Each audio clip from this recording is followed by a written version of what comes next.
Hey chat, I overslept, but that's okay. I went back in the VOD, so I'm late, but that's okay. I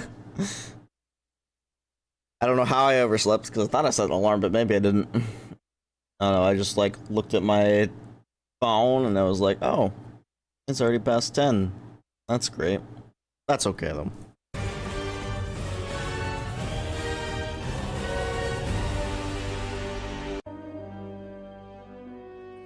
All right. You are supposed to protect the people. Hey, Lorraine, is that you? The time of guardians as shepherds of humanity is over.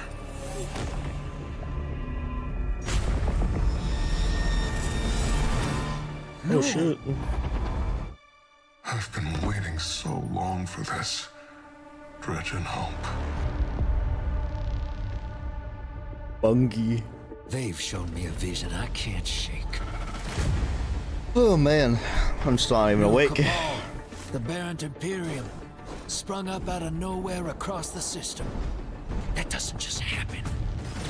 It's the Nine, and I'm putting together a crew to prove it. What do you say, Weapon?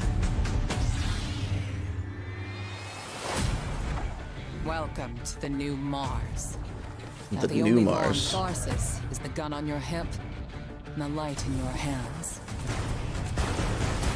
You'll do well here.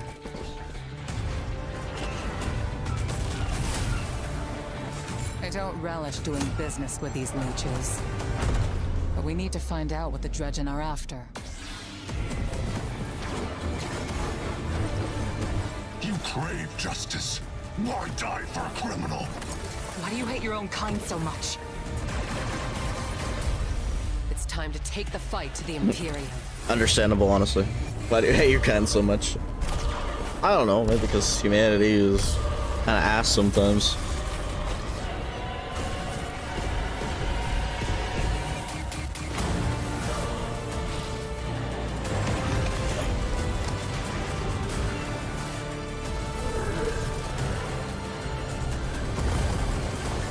Finish it. And the Imperium is yours to lead. You will fall. But next time, we meet. This actually looks pretty sick, but you know, marketing One play team. left. Oh God, is that Thorn? Is that Thorn? Man. All right. Hey, everybody. Welcome to Bungie, or our Cantina today. We have converted our stream room in celebration of our upcoming release, Destiny 2 Renegades, collaborative effort with Lucasfilm Games. We are so excited. My name is Dylan. I'm going to be your host today. We have a lot to go through. Have a few housekeeping notes before we dive in. Ultimately, if you are on Twitch, if you watch for 15 minutes, we have a fantastic emblem for you to earn, Seekers, Not Saints. Make sure your Bungie.net account is linked and you will earn this reward. Additionally, our community team, hey community team, love you. They're going to be going through chat throughout this stream and after we raid Leopard Stealth, one of our good friends. We have 25 Year of Prophecy digital editions to be handing out. So make sure your DMs are open. Keep an eye out for a DM from Bungie. Oh man. And, yeah, you might get yourself a code for a platinum platform that we offer. So. What are we talking about here today?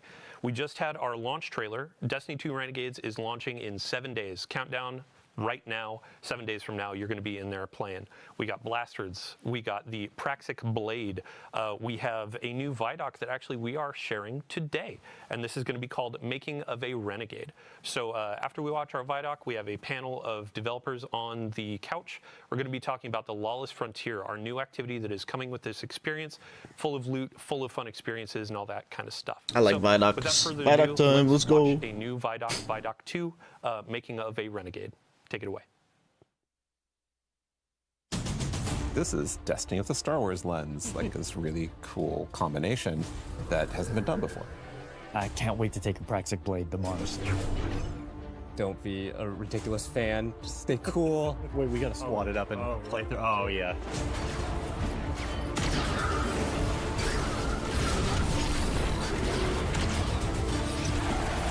blasters look fun. Oh my god, it's using the This is why we got in the jetpack games in the first place.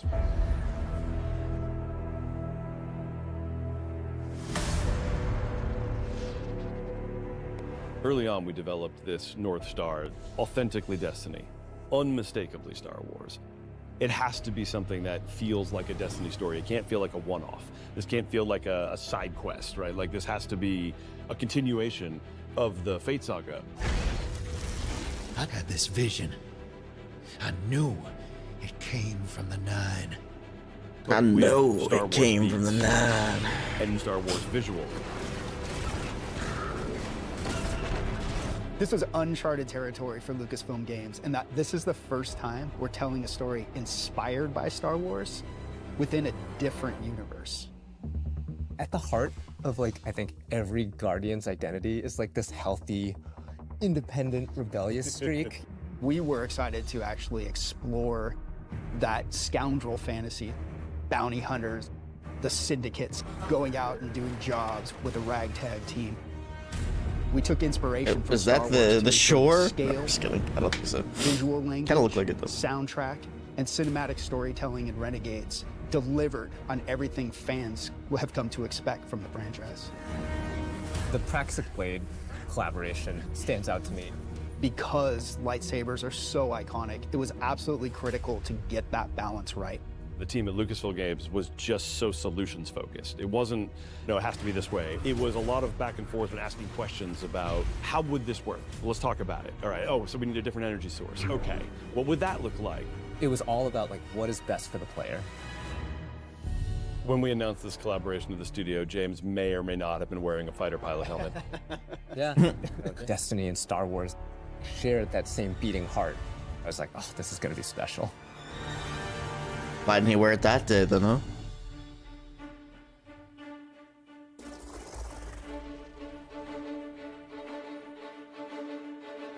We were given such a unique challenge. How can we achieve the aesthetic and the feel of Star Wars without losing the narrative threads that we've created so far for Destiny at the same time? It wasn't until we found our footing with creating a foundation in Destiny that things started to click together.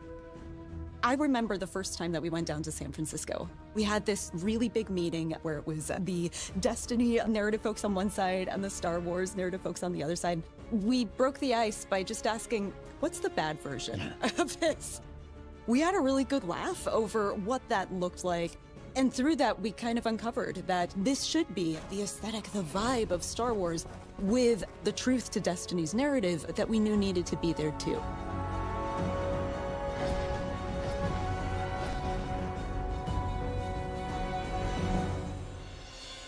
We begin 2 months after the Edge of Fate has happened. The world has moved and changed, and we're still trying to figure out what Binding the Nine means.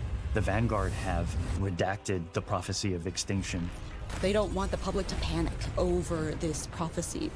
The crux of our story is the Drifter asking us to help him break Vanguard law for good reason to confront a new rising faction of Cabal called the Barren Imperium. It's what drives Eris to help the Drifter out, as well as the player Guardian.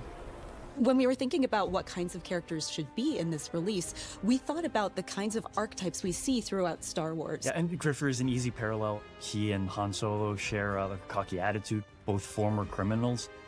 In Star Wars, there's a Maybe they're gonna carbonate droids. We Drifter. have our own version of that through Ghosts, and Blue is no exception. Oh, look. Thanks for nothing. Blue is a Drifter's ghost, and I think as soon as people hear her, they'll be delighted and incredibly surprised. Our voice cast is stacked. Dredgen Bale is portrayed by Alex Lee, who is amazing. You are supposed to protect the people, not rule them. And we also got Hollywood actual royalty Danny Houston to play Premier Loom, the head of the Barren Imperium. Being able to work with someone from that kind of IMDb page was such an honor, and I was completely normal the whole time. Surrender to the Barren Imperium. Loom became this sweeping militaristic figure that I think is going to be a really good parallel to Grand Moff Tarkin or other evil military leaders from the Empire. So even though we're introducing new characters, we're still looking backwards at some of Destiny lore's most long-standing characters. Honor is another example of that. She's our Praxic warlock. She's loosely meant to be a parallel to something like a Jedi in Star Wars. She was part of a Vanguard internal affairs group that would police Guardians on the usage of darkness. Don't make me regret abandoning my post to help you. Not now, Honor. Yeah, she has to grow up with the times a little bit, because the world has changed and a whole lot of people are using darkness now, and she gets to grow and kind of ask herself, like, am I still adhering to my own values if I allow myself to be open to these kinds of ideas? The Drifter belongs with us! The Drifter left your cult long ago. And then there's Bale, Dredgen Bale. Dredgen is a dark guardian that represents absolute darkness. Dredgen Bale doesn't like the fact that we're ruled by a city of immortals who can't step down and that weren't elected. He's got kind of a point, but his methods for addressing that point suck. He makes many bad choices. One of my favorite parts about a lot of villains in Star Wars is that they have just like the capability of making a right choice and then consistently do not make good choices. Bale is trying to fill a hole in his life in all the wrong ways. And he just can't, and he never will. But man, we're gonna hope that he does someday. The time of guardians as shepherds of humanity is over.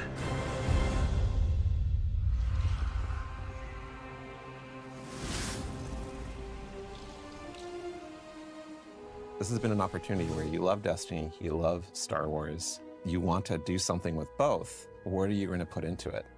Oh my God, it was such a challenge at first, finding that sweet spot of how do we make something that can live in both worlds and not feel out of place in either, but also feel totally new and exciting. It wasn't always about where do we find the exact middle ground, 50-50 Star Wars and Destiny, because at that point, you're feeling almost a little derivative.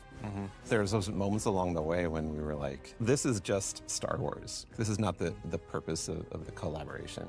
We want to have something kind of new that makes you think of both.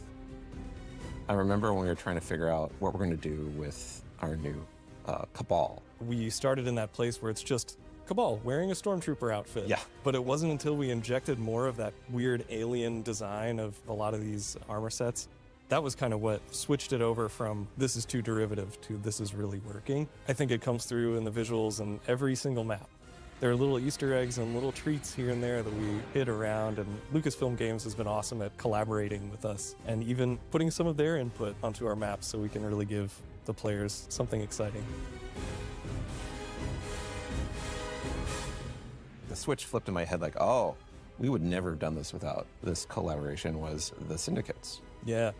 We're going places with the Vex and the Elixni and the Cabal that we really weren't going to go before. Oh yeah, and trench coats. And trench coats, yeah. We have Vex in trench coats that are playing cards. It's so awesome, and I don't think we would have dared do that if we didn't have this opportunity. No, and it was the perfect time in our universe to do it too. The Star Wars fans on the team just start coming out, telling their stories about what they're excited to build, and far be it for me to get in the way. We make a lot of weapons in Destiny. How do you take a weapon in Destiny, which we have literal like 4 digits of guns, and understatement, right? And make something that feels new, but also does justice for Star Wars. And Blaster was really obviously the choice. They're roughly in 2 groups. There's dynamic blasters, which are intended to be harder hitting, firing a ton. Brute force. And then we have a number of balance blasters. As you're shooting, and the heat is building up, you're going to have a venting opportunity where you can hit a perfect vent. It's like functionally a reload, so you can start shooting again much faster. Sweet. So it's just like from Battlefront, I think. I gotta ask though, what about those Cabal blasters? Are they accurate? What difficulty are you playing on?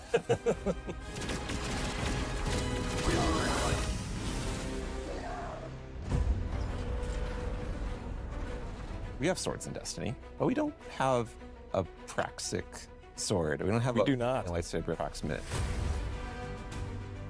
It's an exotic primary weapon that's kinetic. It's exotic primary a bunch of blasts. They're talking about it right now. And throw it out and get a ton of damage.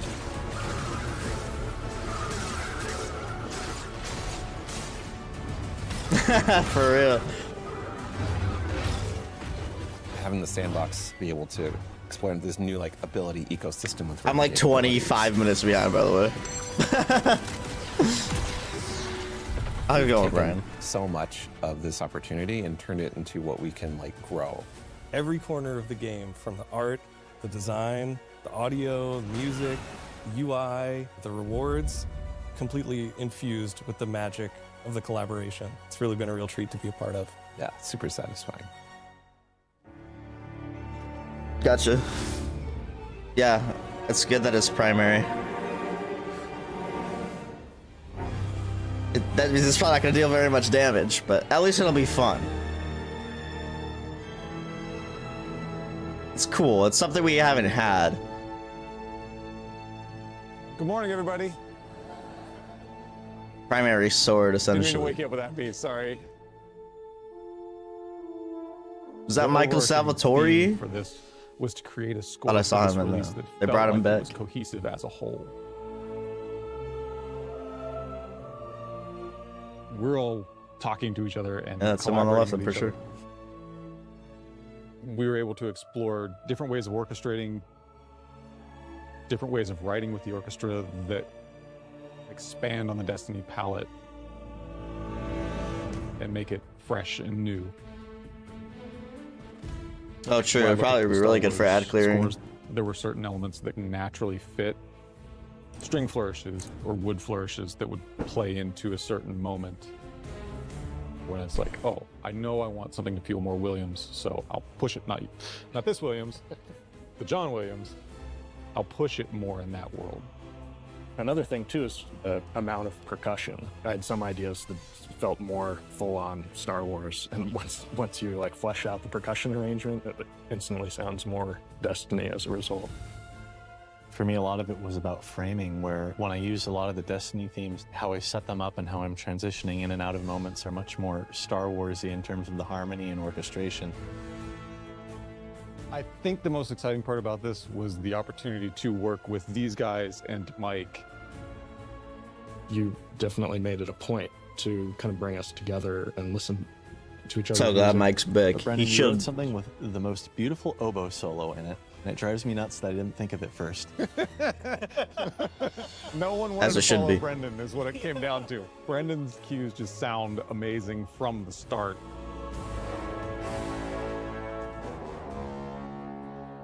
I remember knowing your first high action cue. Everyone was like, oh, whoa, because it's really fast, really intense.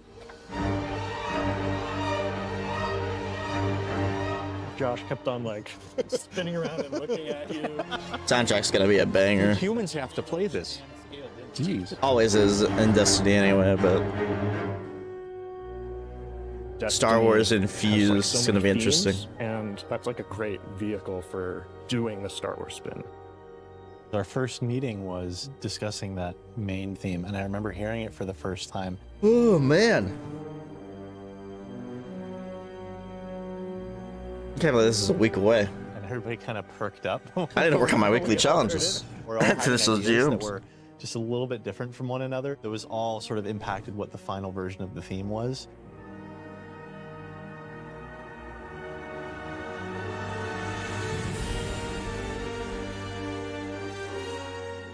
Dredge and Bale. That kind of teed off the I can go grab my helmet fact today. that we were exploring the idea of True. Music visuals do never miss. anti-Guardian character. The set game can in miss this by a mile, story but the of music and visuals will never scoundrels. miss. We wanted something that would be a Music and backbone art team to tell a always longer putting in story. full It stops. has a layer of ominousness to it. It has a layer of mystery to it, but it can be turned other ways. I felt a sense of menace. Yeah. I'm just excited to get to experience it with players. Just really hope that, personally, I've written something that they can really connect with and love, and if I can cause a couple of goosebumps in there, I'll take that as a bonus too. I hope players get taken on a journey that inspires them and makes them feel like this world is really unique and really special. My favorite feeling as a creator is getting to watch someone's look of like absolute surprise. I want players to feel hope, that exciting, boundless potential that Destiny has, and world of possibility that Star Wars unlocked.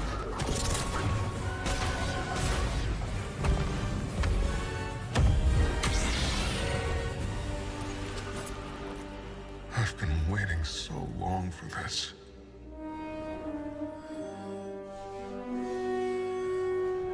Dude sounds way too much like Kylo Ren, bro. Bro sounds way too much like Kylo Ren. All right, welcome back to the Cantina. So what you just saw was our second Vidoc, Making of a Renegade, or What It Takes to Make a Renegade. This is our moment to really peel back the curtain and show you how games are made. It's a monumental effort, and what you saw, it was a mix of our narrative design, audio, our collaboration efforts with Lucasfilm Games. Many thanks to everyone involved. Also, a few folks that weren't pictured there, ranging from design, production, test. Even a shout out, I got to give it to IT for keeping our computers running, and our services folks too for keeping our servers running. So today we're going to be talking about the Lawless Frontier. This is our new activity coming with Destiny 2 Renegades, and we have 3 developers on our couch to talk us through what we're seeing. It'll be a fun deep dive. So without further ado, let's get some introductions. Eric Smith, we're starting with you. DMG, Damage04. Yes, my name is Eric Smith. I Damage04. am combat design lead on It might be the first time I've ever heard someone say that. You may know me from my work where I was the design lead on the Strand subclasses. I started kind of making the stasis abilities, and most recently the Renegades ability buffs. Awesome. Yeah, next up, Tom Farnsworth. This is the first time that you and I are in a stream together, but a quick introduction for folks that may not have seen you in previous Vidocs. Yeah, so I'm Tom, the creative lead for Renegades, and I've been at Bungie for like, I don't know, I can't even remember, like 13, 14 years. Worked on Destiny 1, Destiny 2. The highlights were probably like Dreaming City, Season of the Splicer, 30th and Into the Light were the most recent things I worked on leading in this, but this has been an absolute blast to work on. Awesome. Yeah, thanks for joining Dang, us. he's worked on a lot of good Last but not ones. least, our grid skipper aficionado, Taylor Bjorndal. How you doing? Great. Yeah, Taylor Bjorndal, associate weapons designer, here to talk about all the rewards and blasters and the practice blade and all the other stuff we made for you to chase. Awesome. Yeah, so just for folks, if you end up missing anything, if we go a little bit fast, we got a lot to pack through. We'll have a VOD on Twitch and YouTube after this. And if you missed our Vidoc or the launch trailer, those will be uploaded as well. So what we're seeing on screen right now, we're launching into our Lawless Frontier activity. Tom, I would love to put the spotlight on you. Let's give a quick description. What is the Lawless Frontier? So the Lawless Frontier is our core game mode in Renegades. You're going to play. I think I was interested in is the invasions. It's our end game. And the idea is that you're a renegade, you're taking on these shady jobs like bounty hunting, smuggling, and sabotage from our syndicates, and you're doing so to, increase your notoriety, your power, and your riches. And of course, Is that not a special weapon? Yeah, and when you talk about bounty hunting, sabotaging, that kind of stuff, those are different types of this. Are there 2 different types of praxic blades? Bounty hunting is all about taking out a key syndicate boss. Sabotage is about blowing the heck out of everything with your renegade abilities, dropping airstrikes on Cabal vehicles, and smuggling is about grabbing everything that isn't tied down. Yeah.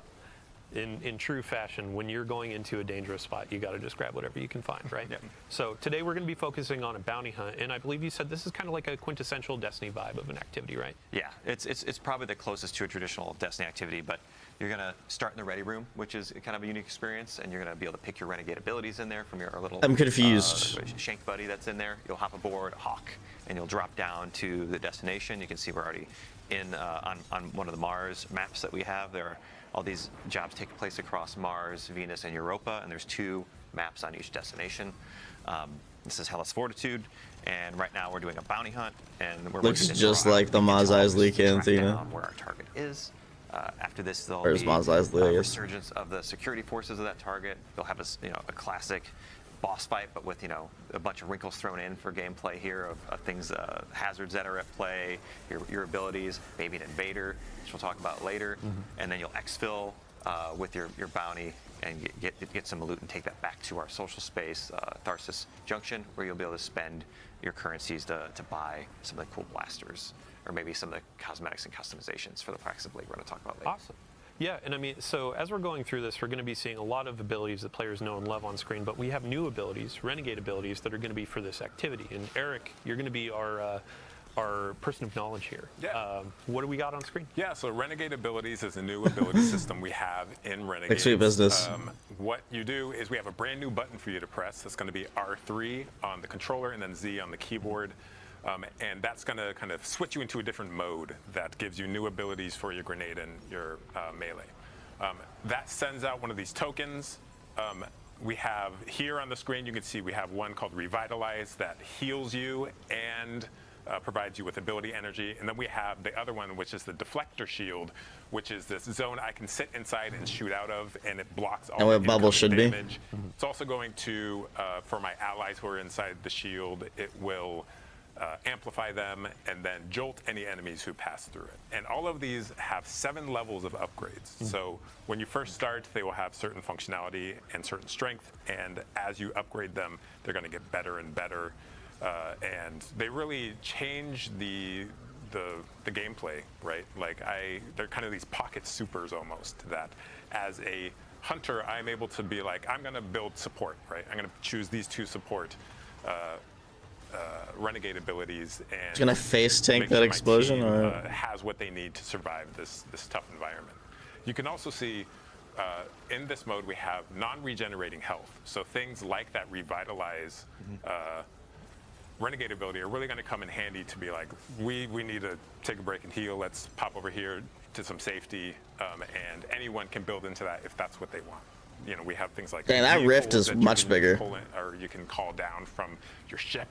So that's one thing. There's so much. And it's cool that you can cast it while moving now. Before we get to the ship, actually, let's talk a little bit more about the health. Freeze Warlock is gonna be so annoying in the Crucible. Oh my god. Activities like Nether, and we got a ton of great feedback on like how much you get back, how you get it back, and I've seen already in this activity, as you're going through, there are some pots, there's some ways that you can get it. There are the Renegade's abilities, but Tom, if you want to talk a little bit more about it. We took Nether as a base, but I'd say this is a little bit more forgiving.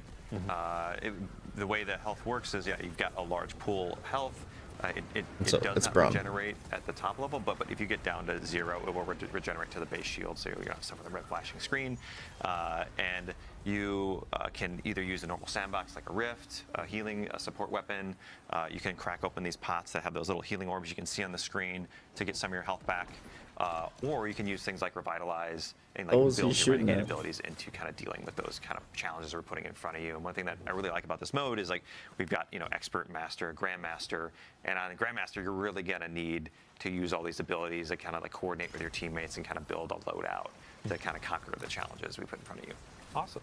Yeah, so going back to, you had mentioned the ship when we're using our Renegade abilities. And I think earlier, outside of the Vex Dome, there was kind of like an airstrike that happened too, right? Yeah, we have a strafing run that you can upgrade, and your ship, so the one that you have customized and put your shader on, will fly through the arena and drop bombs in sequence, right? And as I upgrade this, it gets more and more devastating until it like is, you know, beyond any of the supers we have in the game.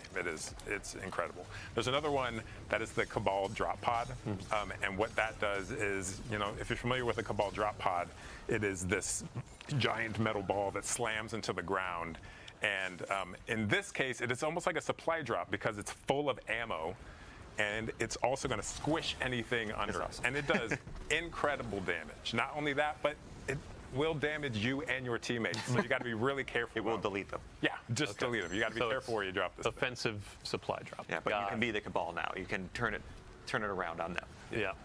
So Bjorndal, we've had you kind of sitting quiet over there. I'd love to talk about the blasters that our players have been using. So in the Vidoc, we were talking about the balanced blaster and the dynamic blaster. Can you break down each, just a quick review of each, and then we can talk through some of the reload mechanics? Yep, sure. So yeah, we have 2 sets of blasters, or 2 different kinds of blasters. The dynamics are like more aggressive, harder hitting, faster rate of fire. They can like generally punch above their weight class, but they're like a little bit harder to. Got a blaster hit cannon? The balanced blasters is more like a rain of bullets. Like I'm just gonna unload on a big pack of stuff and like really have like a deep mag. Cool. And what you can see on screen right here, these are going to be all the blasters that you can get from running our Lawless Frontier activity, and then we'll actually have a slate of blasters that you can earn through the dungeon, which we'll talk a little bit about later. But yeah, when it came to really balancing blasters and bringing them into Destiny as a new kind of weapon type, I would love to hear what were the challenges, what was some of the fun in developing those things with the team?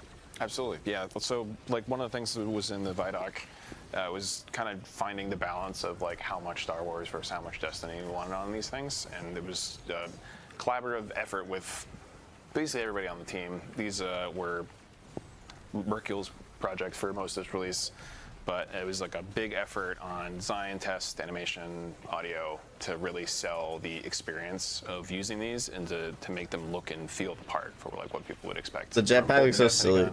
And the Star Wars blaster. Awesome.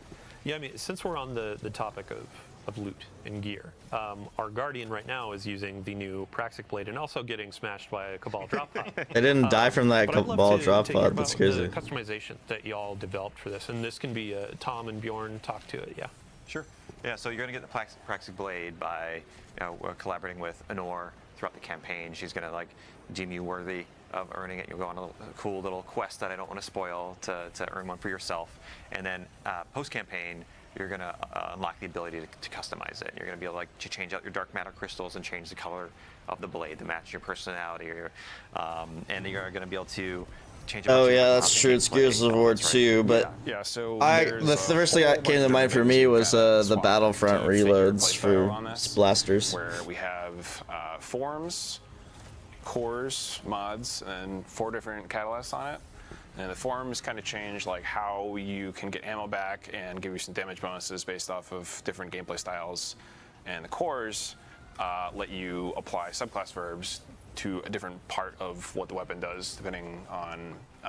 So did they customize the Praxic Blade to be a special weapon? To, like the saber throw. Because like all the footage I've seen so far, it's a special weepon, even though they explicitly said it was a primary weapon.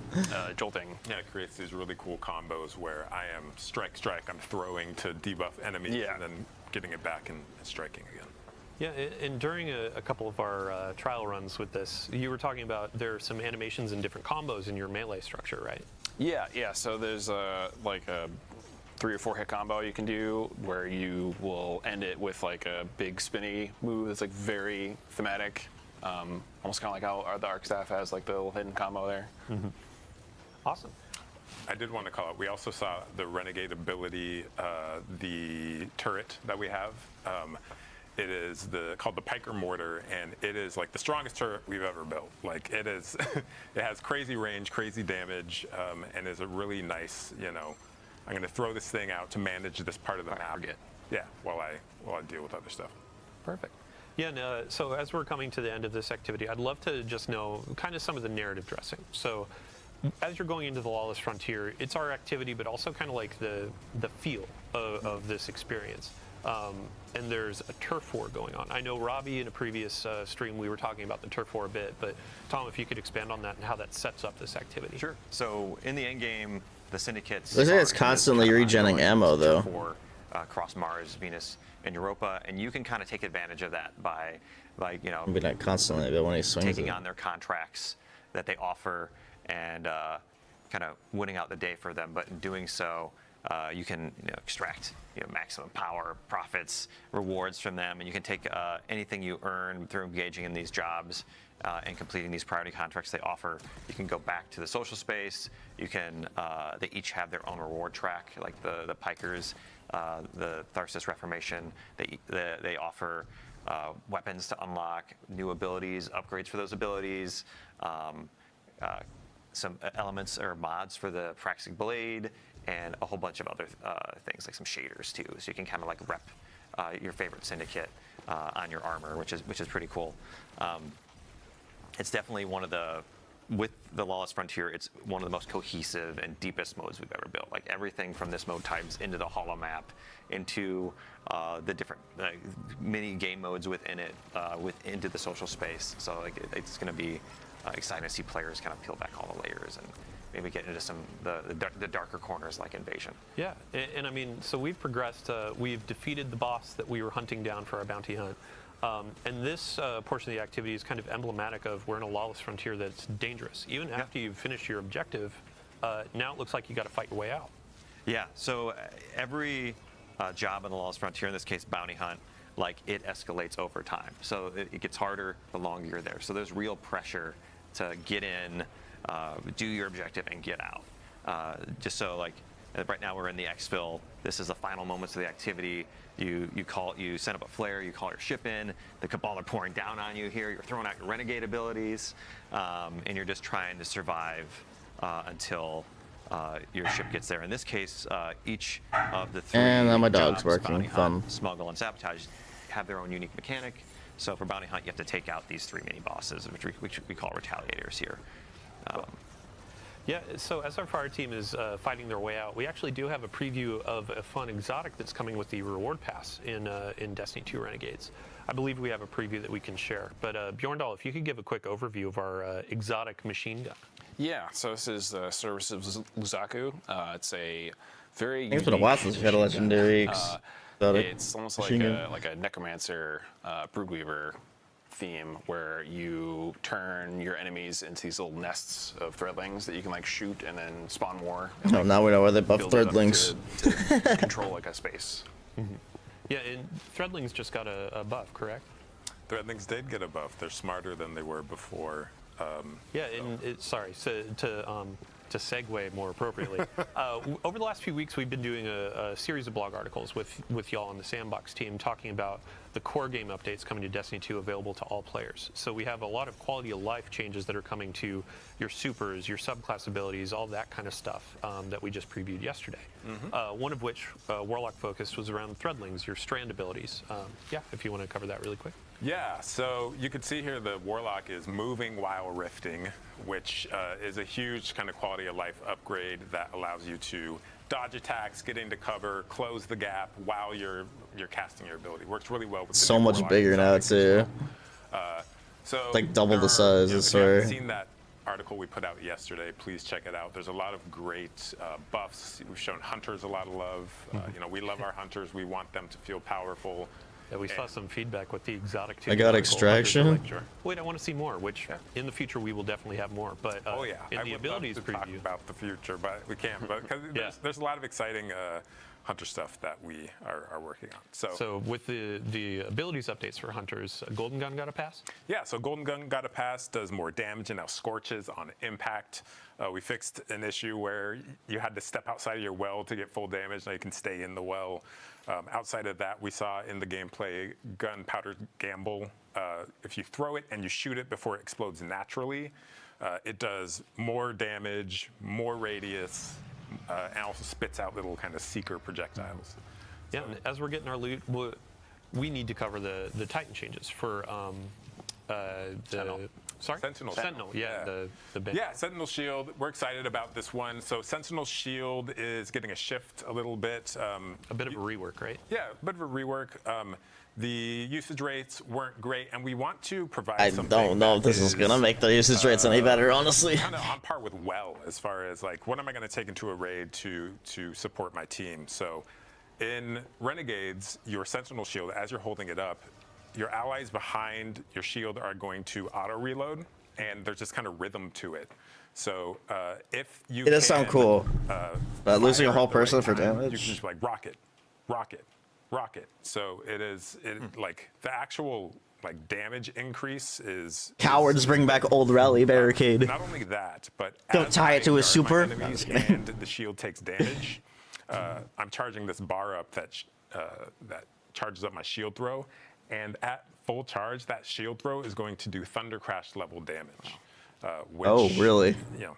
Depending on how players. Well, then use never it, mind. maybe you even get 2 of those out of a single super. Like it's Ooh. strong. And that's what we want. Right? Okay, never mind. Provide that power fantasy to players. I think this era of T crash level damage, but probably not Curious T we want crash. players to have a great time and feel overpowered.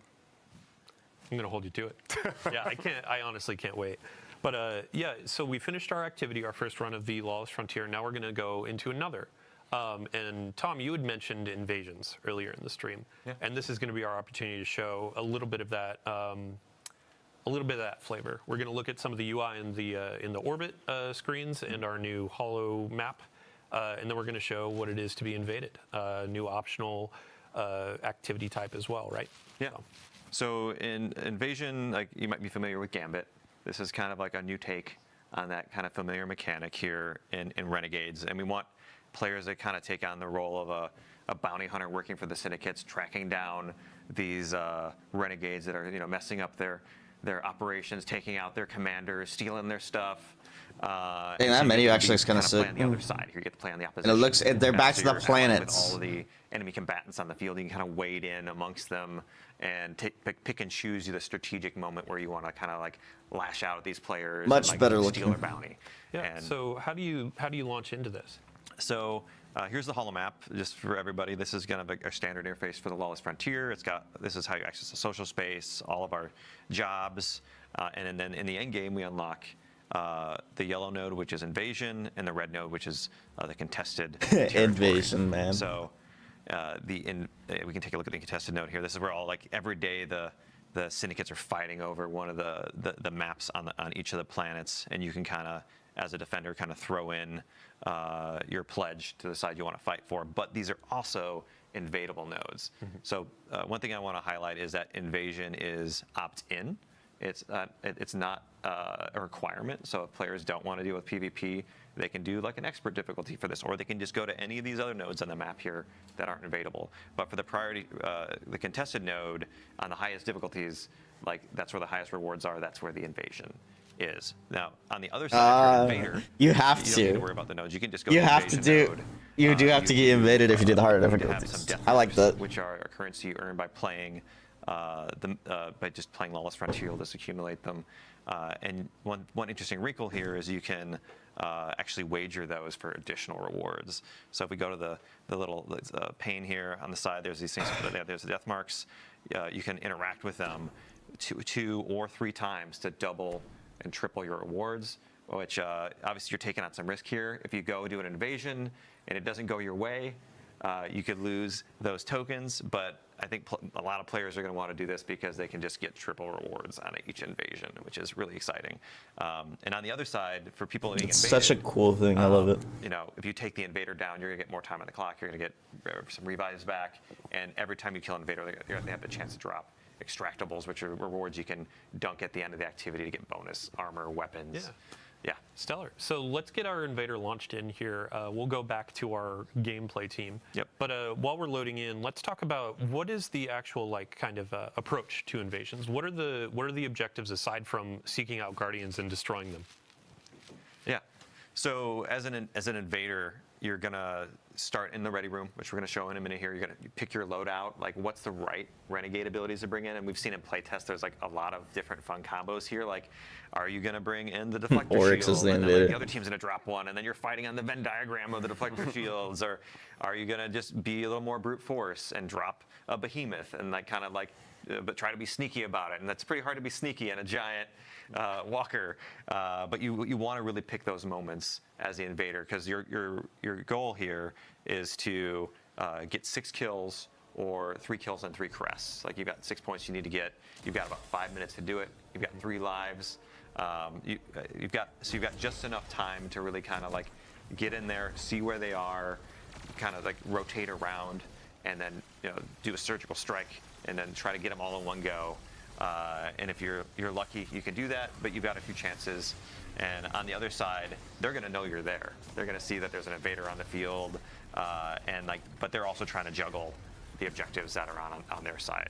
And Invader I don't inbound. know when in the activity it's going to happen, right? So it could happen early on, it could happen later. Yep. But it only happens once per Only activity. once. Yeah, gotcha. Cool. And then one of the fun dynamics here too is playing the waiting game. You can instill a little bit of anxiety in that team you're invading. So you don't have to hop in immediately and go guns blazing.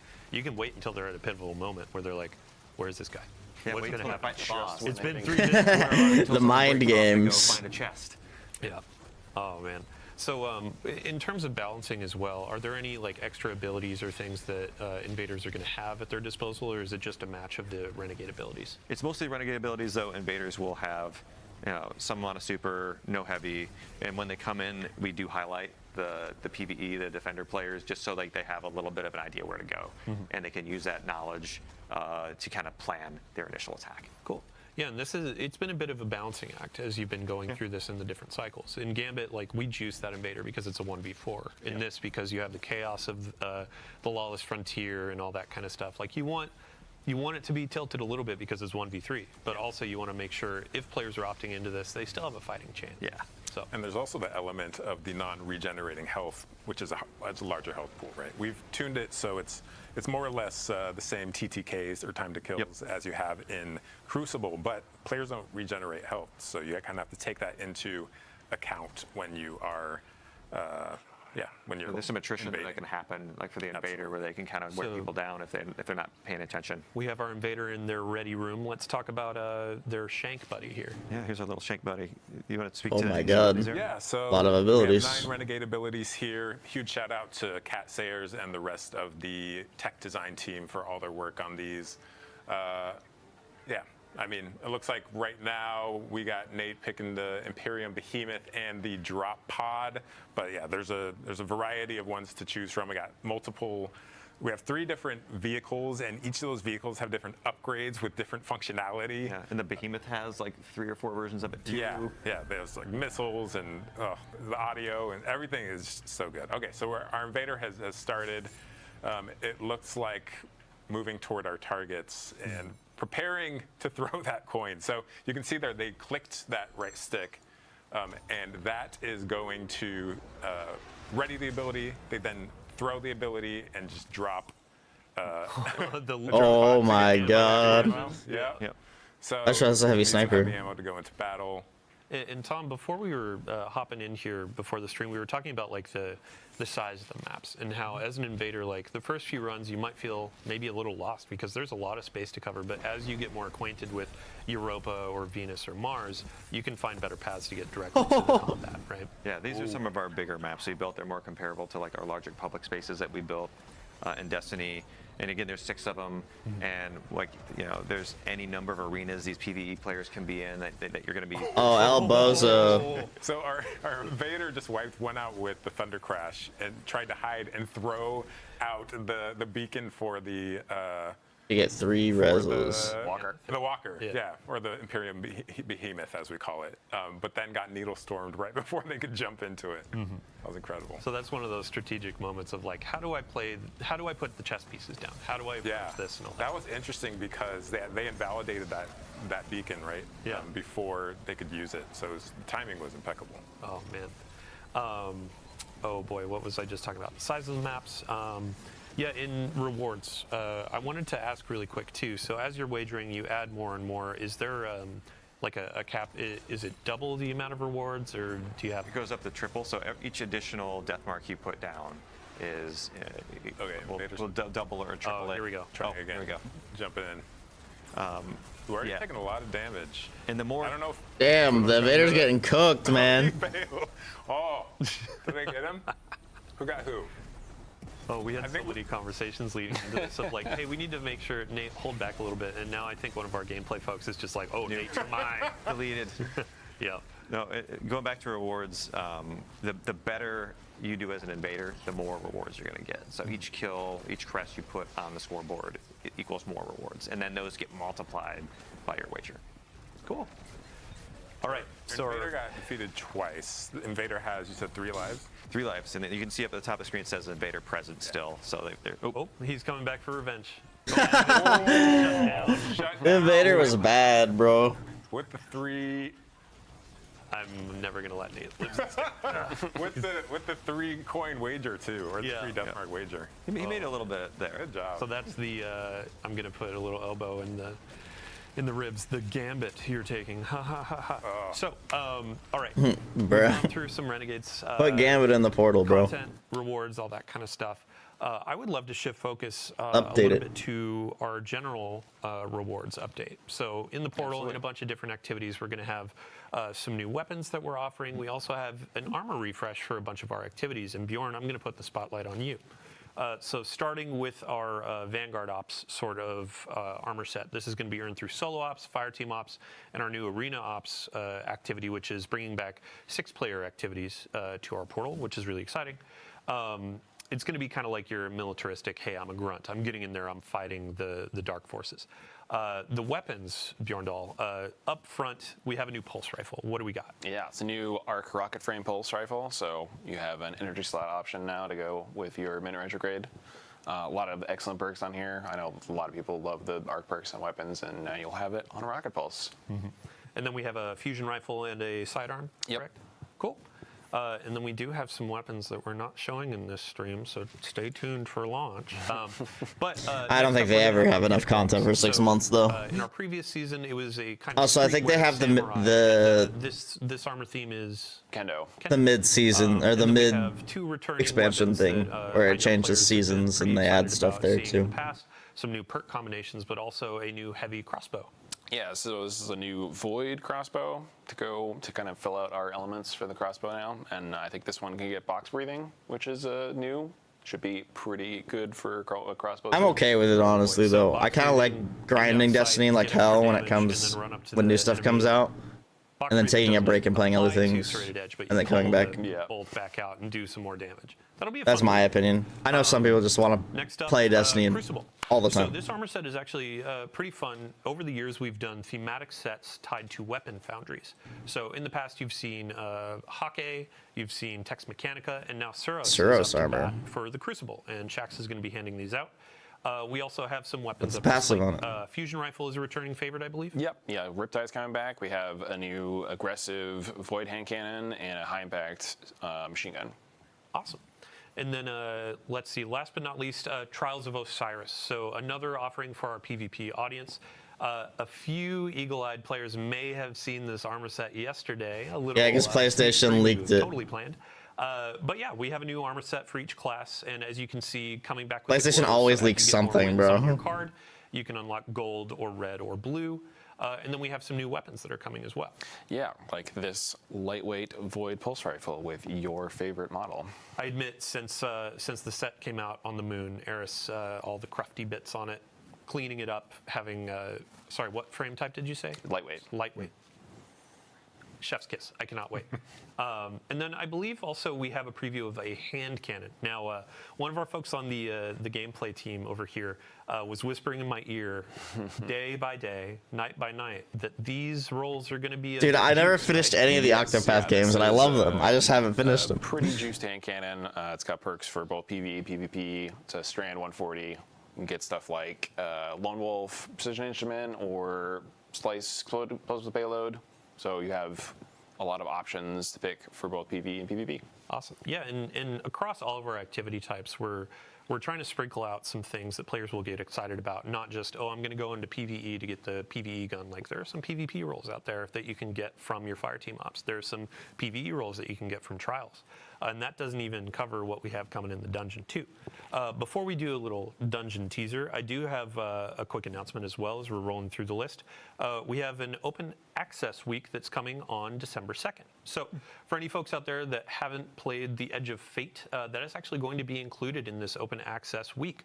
So if your friends haven't played, if you haven't played, hop in, check out the beginning of our new saga, and earn some cool loot on the way. It's available to all players for that week, and it also includes some previous content as well, campaign and other. So let's see here. Dungeon. We want to talk about the dungeon. So Equilibrium. This is going to be our new dungeon. The race begins on December 13th at 10 a.m. So that's the second Saturday. We've already announced the time, but if you haven't penned it in, if you haven't gotten your fire team together, get ready for contest mode. For those that don't know what contest mode is, on day one, right at launch, this is going to be a very difficult difficulty tuned for competition. So if you want to go and try to be the world's first completion, this is your place to shine. And if you win world first, we have a cool trophy or some goodies for you.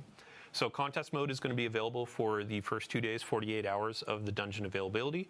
You can earn a really spicy emblem and some cool stuff as you go through that. And after World First has been declared, we will also have normal mode. So if you want to give a pass on some of that harder difficulty content, you just want to dive in and see what's on offer, that'll be there for you. Before we move on, we actually have a fun trailer to show. We can go ahead and roll it. 6. Is always already the one they showed? I've made real. I've marshaled a new Imperium to snuff out the light.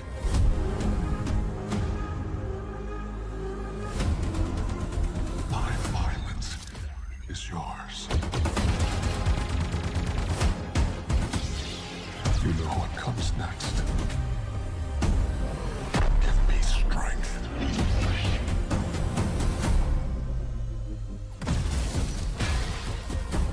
Take everything I have.